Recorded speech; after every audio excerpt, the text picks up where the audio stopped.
Good morning, everyone. Happy Sunday. Hope you guys are all staying safe and warm from the storm outside. Obviously, due to the amounts of snow and the weather, we aren't able to meet in person this morning, but we hope that you enjoy this video and it blesses you and encourages you. See you next week.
This life brings suffering, but I will remember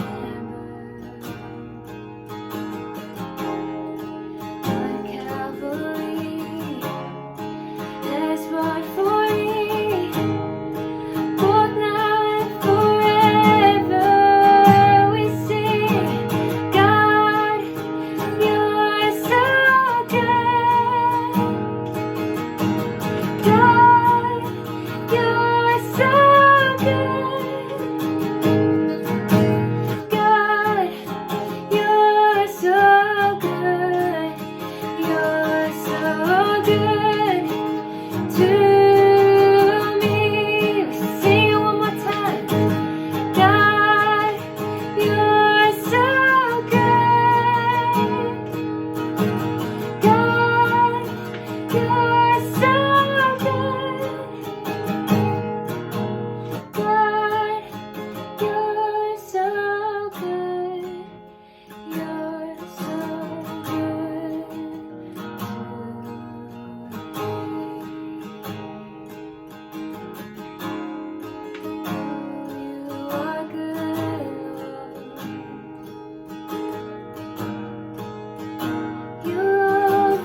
So I want to continue this morning with the series that we've entitled, What Now? What Now is all about those times that something comes into your life that you didn't expect and that's bigger than you. What now may be for you the fact that there's not a lot of finances pouring into your household right now, or maybe none. Maybe what now means, a loved one is sick and they're in the nursing home and you can't get to see them. There's a lot of what nows. And we're looking at 2 Chronicles chapter 20. It is the story of a king by the name of Jehoshaphat. Now, Jehoshaphat was finally, in a line of kings, a good king. That is, he was trying to bring the people of God back to God. He was doing everything he knew to be pleasing to God. And then he gets news that there is an incredible force coming against him. 3 huge armies from the north coming down with one purpose only: to annihilate the people of God. And what does Jehoshaphat do? We looked at the fact that, guess what? He feared first. The very first thing that verse 3 tells us is that he feared. And we looked at the fact that it's so refreshing that the Bible doesn't deny the human factor. Amen? People fear. The problem is when we live in fear. God's not given us a spirit of fear, but of strength, love, and a sound mind. Amen? And then he set his face to seek the Lord. And that's the first message in this series, seeking the face of God. And what does he do? He becomes transparent before God. How do we seek the face of God? We need to become transparent before him. We need to tell him like it is, that God, I can't handle this thing. It's bigger than me. I'm used to running my own life, but you know what? You've brought this into my life to show me I can't do that. That's what God wants to hear. He wants to hear transparency. Drop all the religious jargon, the spiritual masks that we tend to wear and bring in on Sundays, and let's get transparent before God. And then he did something else too. The Bible says that there was an element of sacrifice in that he called not just his spiritual buddies to pray and fast, but the whole entire nation of Judah and Jerusalem to come and to fast together. Here's what we're going to do. Because, folks, sometimes prayer and fasting is the only thing that we'll do. Jesus said that some of the things that you pray for, some of the conditions in your life, some of the vices, the habits, you're going to only see the victory through prayer and fasting. And so there was that. And so we're going to continue this morning, and I want to give you a third element to seeking the face of God. It always involves listening, of course. Seeking the face of God always involves listening. Okay, so here we have Judah, King Jehoshaphat, pouring out their heart to God. They call upon him for help. They back that up with being transparent and prayer and fasting. Now, God speaks. Listen to what he says. Verse 13. As all the men of Judah stood before the Lord with their little ones, wives, and children, the Spirit of the Lord came upon one of the men standing there. His name was Jehaziel, son of Zechariah, son of Benaiah, son of Jael, son of Mattaniah, a Levite who was a descendant of Asaph. And he said, listen, all you people of Judah and Jerusalem, listen, King Jehoshaphat, this is what the Lord says. Do not be afraid. Don't be discouraged by this mighty army that is coming against you, for the battle is not yours, but God's. Folks, I want to tell you something. Here's something that you can always count on. Always count on. Once you have sincerely gone before God and sought his face, you're transparent before him, you're praying, you're even fasting, guess what?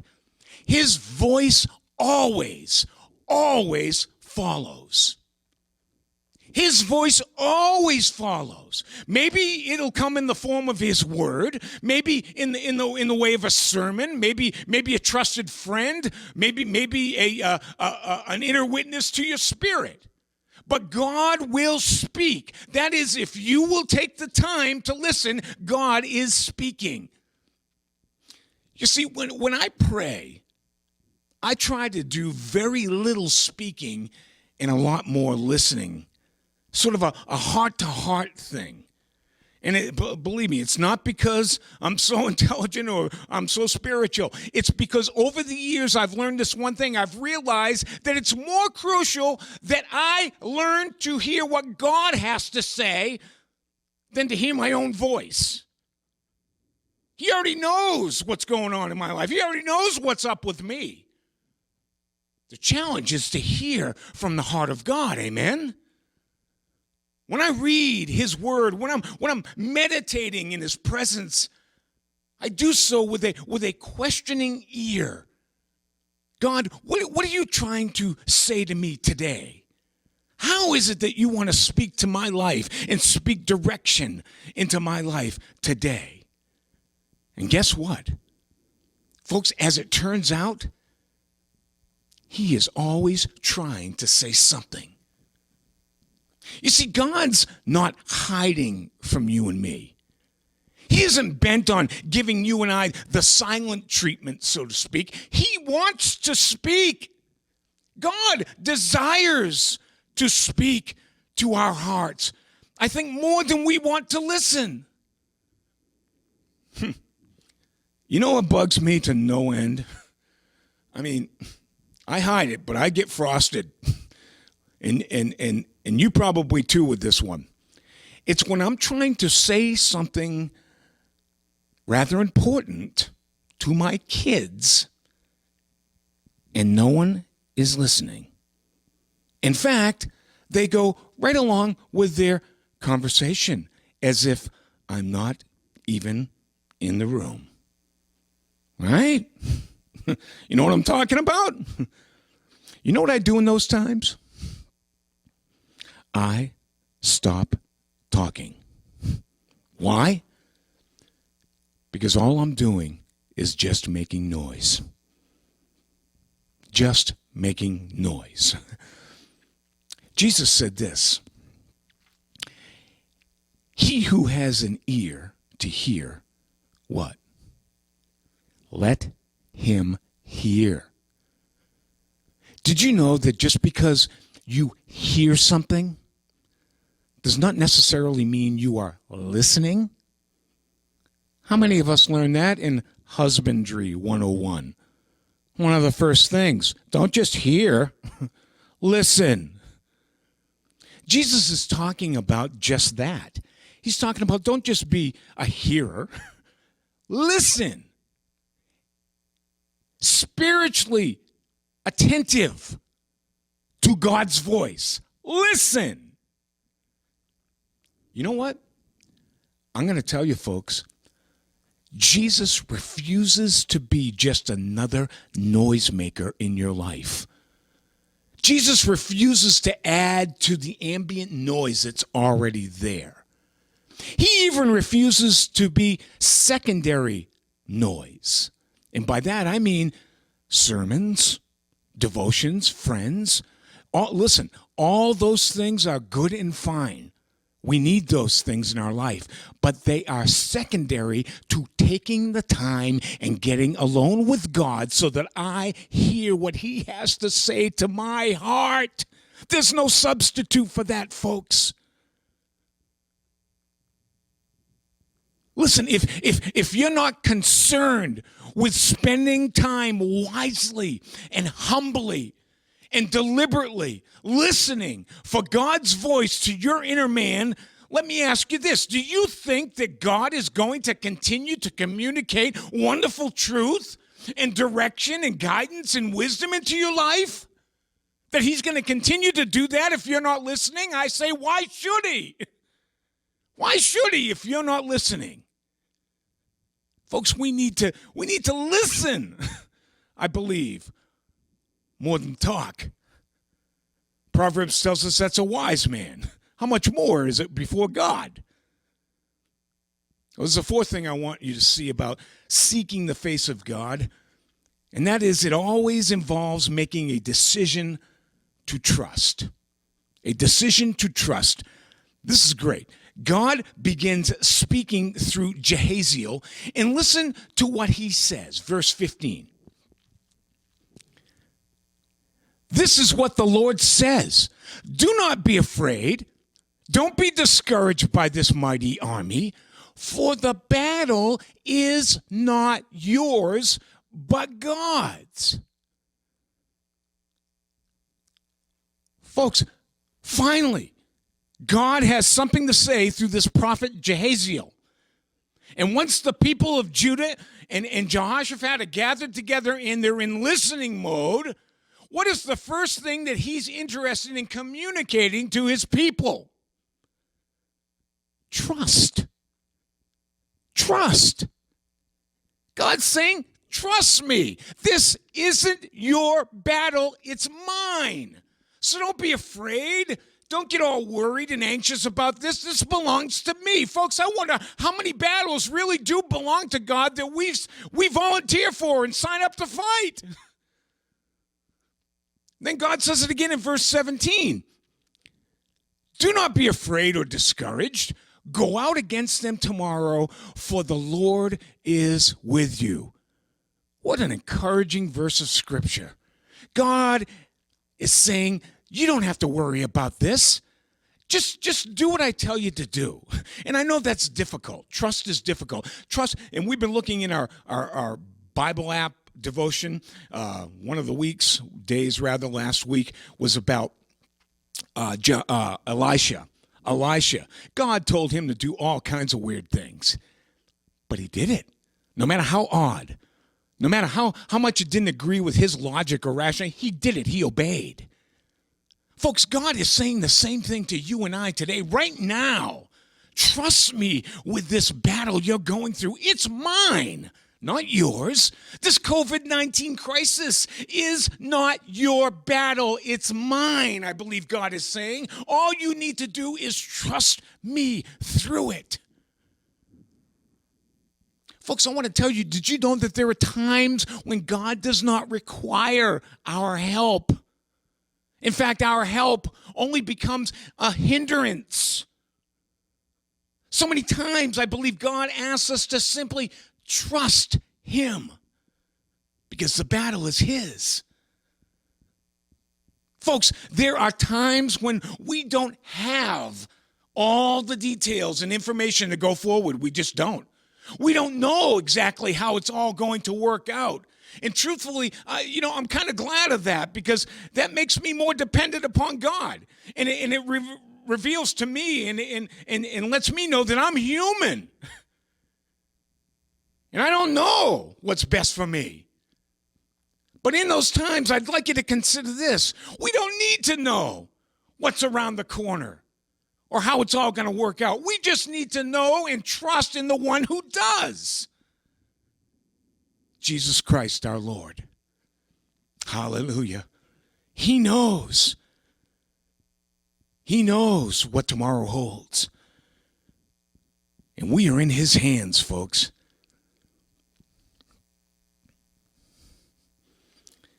And somehow, some way, he is going to work it all out.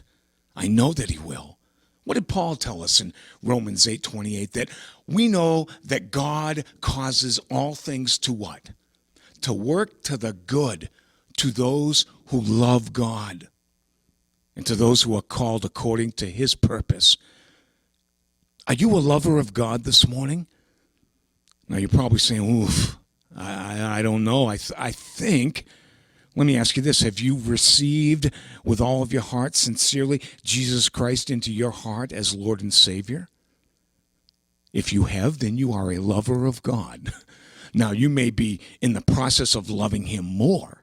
We all are. But you are a lover of God who's called according to his purpose.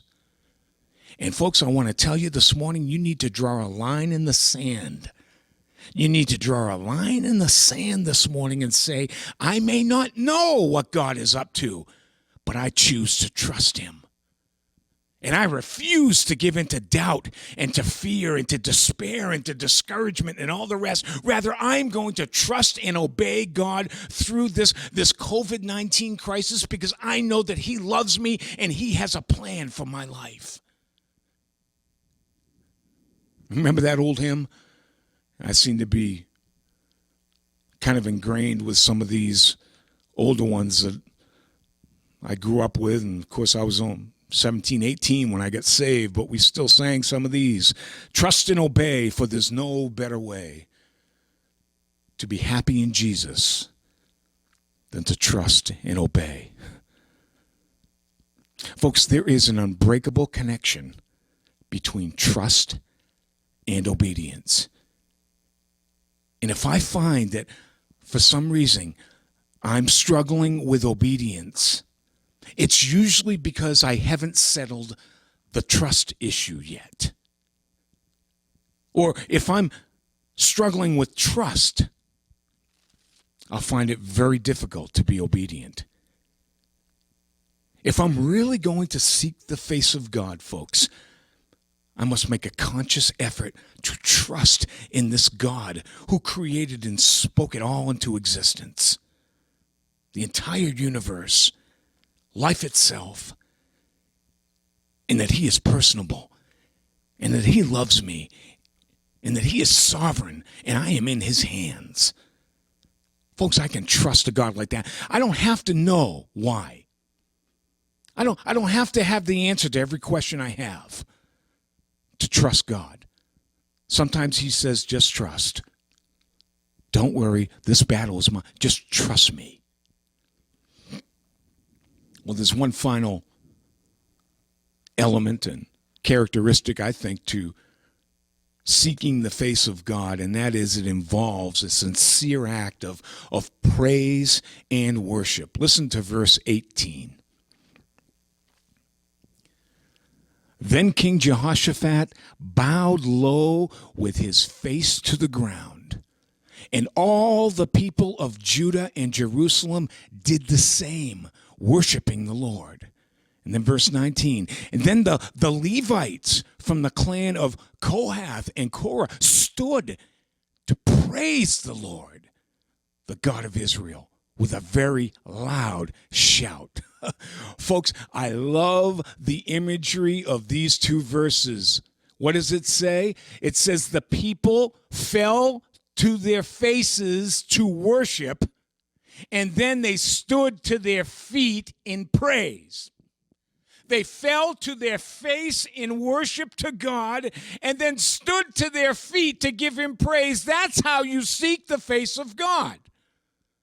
Now, we're going to see just how incredible and powerful praising God really is in the days to come with this series. But here's what I want you to consider this morning. Think of this, that if the only time you engage in prayer and worship and praise to God is on Sunday mornings in church,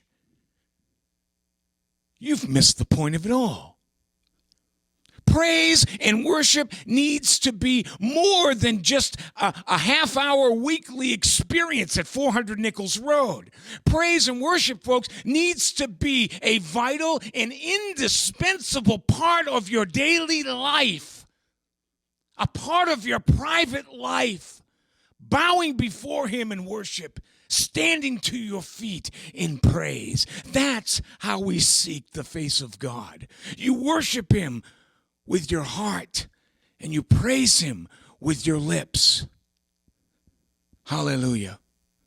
Hallelujah. And as we'll see in the coming weeks, God comes through for Jehoshaphat and the people of Judah. He saved them from their worst fears, and he blessed their nation. It happened how? Because Jehoshaphat took the right steps. When trouble barreled into his life, he knew what to do. What did he do? He set his face, the Bible says he feared, just like all of us, but then he set his face to seek God. How? He prayed, he fasted, he listened, he trusted, and he worshiped. Those 5 things. And I think if you could maybe summarize those 5 words into one, you know what it would be? Jehoshaphat surrendered. He surrendered. He surrendered himself to God so that he wouldn't have to surrender his nation to the enemy. And folks, it works the same for you and I today. Surrendering ourselves to God means that we don't have to surrender our family to the enemy. That when we surrender ourselves to God, that means that we don't have to surrender our finances to the enemy. That when we surrender ourselves to God, that means that we don't have to surrender our future to the enemy. Why? Because God is ready to lead you and I to victory if we will only seek his face. It must be. If you'll take the first step of seeking the face of God with your whole heart, God will rush into your spirit like a flood. And though the circumstances may not change, your heart will, and your mind will be confident, and your peace will be sound and secure. Well, as we close this morning, I'd like to pray with you. And maybe you're listening in for the first time, and you're hearing these words, or maybe even the past few times. I have to tell you that none of this applies unless first you've made a decision for Jesus Christ. That is, that you've recognized that he is in fact the Son of the one true God, and that he went to the cross, was cruelly tortured, and bled and died for you, for your sin. And if you'd like to respond to that, I'd like to pray with you this morning. Just a quick prayer. And I'd like for you to bow your head and just agree with me as we pray. Heavenly Father,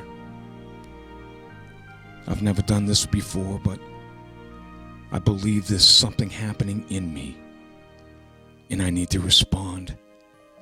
I believe that you're tugging at my heart to make your Son my Savior.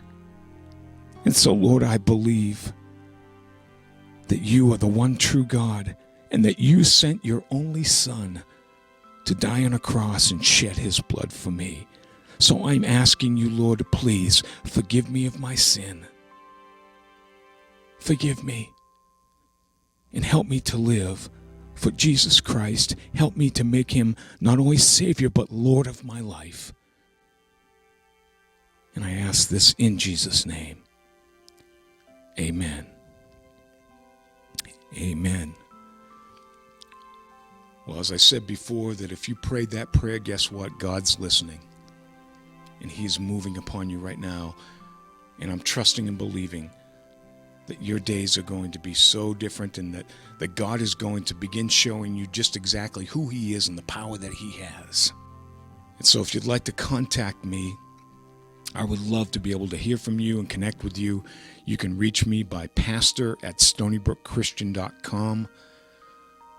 Or you can reach me even a text on my cell phone at 631-335-8888. And I'd love to be able to, as I said, connect with you and help you through as you begin a life with Jesus Christ. I'd also like to pray with those of you who are listening in and you know the Lord, but man, it's been tough. This crisis that we're all going through has just been weighing on you, and you're at your breaking point. You need to seek the face of God. That's what's going to restore you. He needs to rush into your spirit right now and to lift you above it. Circumstances may not change, but your heart and mind will. And so I want to pray. Heavenly Father, we know you to be the sovereign God of the universe who spoke it all into existence. You are sovereign. There is none above you. This thing is not greater than you.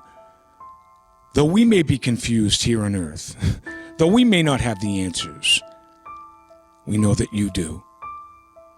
And so, Father, I'm asking that you right now, as we begin to seek your face and be transparent before you and be sacrificial, as we begin to listen and trust and praise you and worship you, oh God, that you will begin to turn our hearts and our minds and give us the strength and the peace that we need to know that you are in control. This army is great. It's greater than me. It's overwhelming. But I know it's not for you, oh God. And so I'm asking, I'm surrendering, oh God, to you and believing, Father, for you to do a miracle, to turn the circumstances around, and Lord, to show us your great and mighty power in all of this. We pray and ask in Jesus' name. Amen.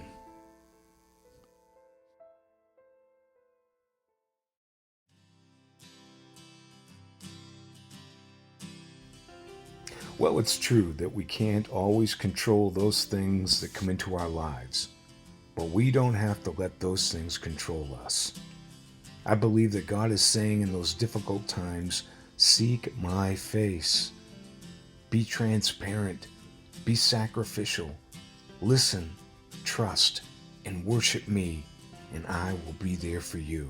For I will never leave you nor forsake you. What an awesome promise. Amen. Well, we hope that you were blessed by today's message, Seeking the Face of God. You can listen again to this message or share it from our Stony Brook Christian Facebook page or our YouTube platform. And don't forget to join us next week for the second message in this series entitled Face Off. We'd also love for you to join us each day on the YouVersion Bible app as we explore God's Word and share our comments with each other. It is an awesome way to stay connected. Download the app and search me up to friend me, and I'll accept your request and then invite you to our current study. In the way of giving, please know if your income has been significantly impacted due to the coronavirus, then of course use your judgment. Otherwise, we encourage you to continue to be faithful to your giving to the church. And there's 3 platforms that you can use to support and give your gift. You can mail your gift to Stony Brook Christian, 400 Nichols Road, East Setauket, New York, 11733. You can text the word GIVE to 631-240-3480 and then just follow the prompts. And lastly, you can give using the church website at stonybrookchristian.com. Look for the Giving tab and then just follow the instructions. Our prayer and fasting is each Wednesday. It's a time where we come together and we make either a meal or the entire day a time of fasting. And then we join together on our Zoom platform at 7 o'clock Wednesday evening for a time of intercessory prayer and encouragement with one another. Remember, you can log on to Stony Brook Christian's Facebook page or our online platform, stonybrookchristian.online.church, and join us next week for the powerful continuation of our series, What Now? Until then, may God truly bless you and keep you safe.